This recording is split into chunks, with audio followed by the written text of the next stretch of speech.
Gusto ni Jesus na makita natin ang mga bagay-bagay sa mundo, hindi sa kung papaano ito ipinakikita at ipinakikilala ng mundo sa atin, kundi gusto niyang makita natin kung papaano niya nakikita ang lahat ng bagay.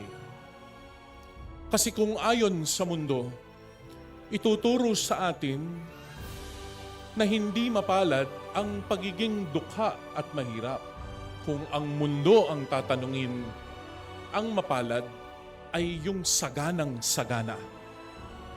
Ang mapalad ay yung kinagigiliwan ng lahat.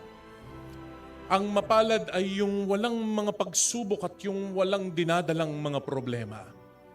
Pero hindi pala.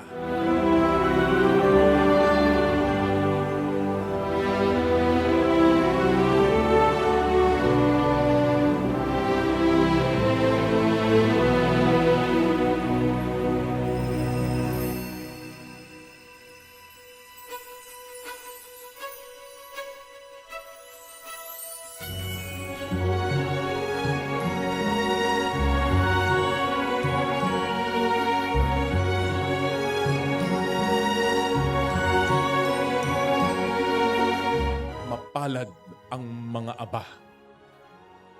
Kung ako ay isang tagapakinig nung mga oras na iyon, isa siguro ako sa mga magtataka. Ano bang sinasabi nito? Bakit naging mapalad ang pagiging dukha? Bakit naging mapalad ang pagiging mahirap?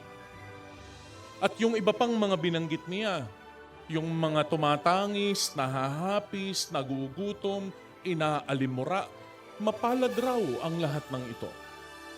Kung ang suot nating salamin ay yung kay Jesus, ito ang ating matatagpuan.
Ang pagiging dukha o aba ay walang kinalaman sa pera at kayamanan.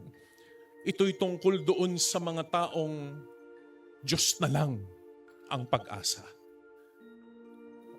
Kaya para kay Jesus, ito ang tunay na mapalad.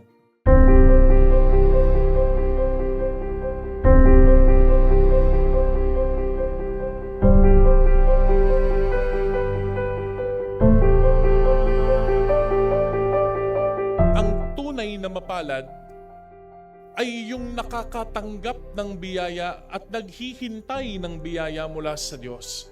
At matatanggap niya ito kasi bukas ang kanyang palad. Hindi ba kapag bukas palad, nagiging mapagbigay din yung tao? Kaya sinasabi natin, hindi ba, kapag pinagpapala ka, dapat nagiging pagpapala ka rin sa iba. Mentras binubuhusan ka ng Diyos ng kanyang biyaya, lalo ka dapat nagiging mapagbigay sa ibang tao.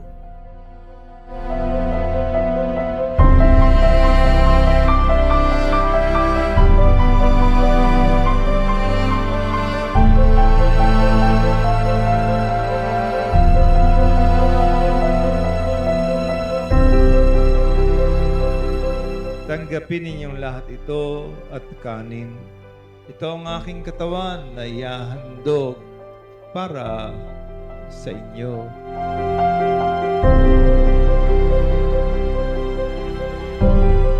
Kung hahanap tayo ng halimbawa kung sino yung ganito, hindi na tayo lalayo. Yung ipinagdiriwang natin ngayon at pinararangalan, si Maria.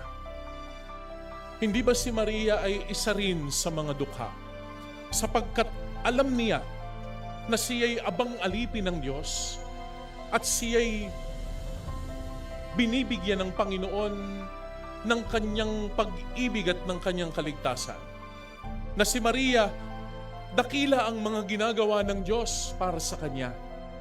Kaya naman si Maria, naging bukas palad rin na ibahagi yung kanyang biyaya sa iba. Tanggapin ninyong lahat ito at inumin.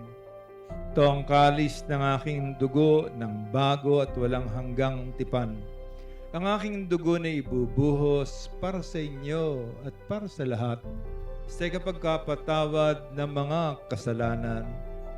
Gawin ninyo ito sa pag-alala sa akin.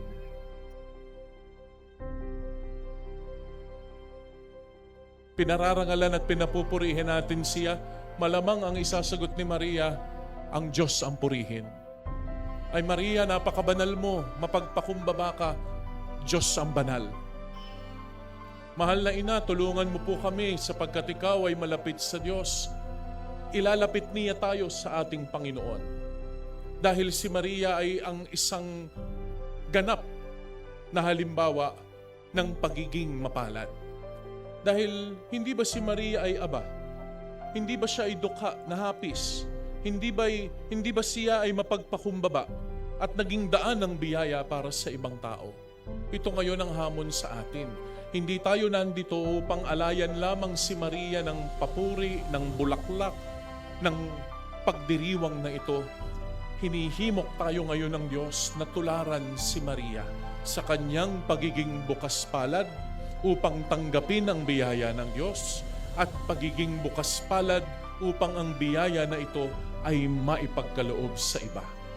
Tsaka tayo magiging tunay na mapalad sa mata ng Panginoon. Hindi man sa mata ng mundo, kundi sa Diyos na nagkakaloob sa atin ng lahat ng ating pangangailangan.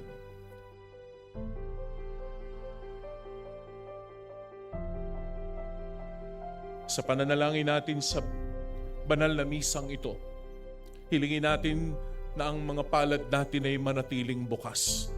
Huwag maging kamao, kundi maging bukas para sa Diyos at para sa iba. Amen.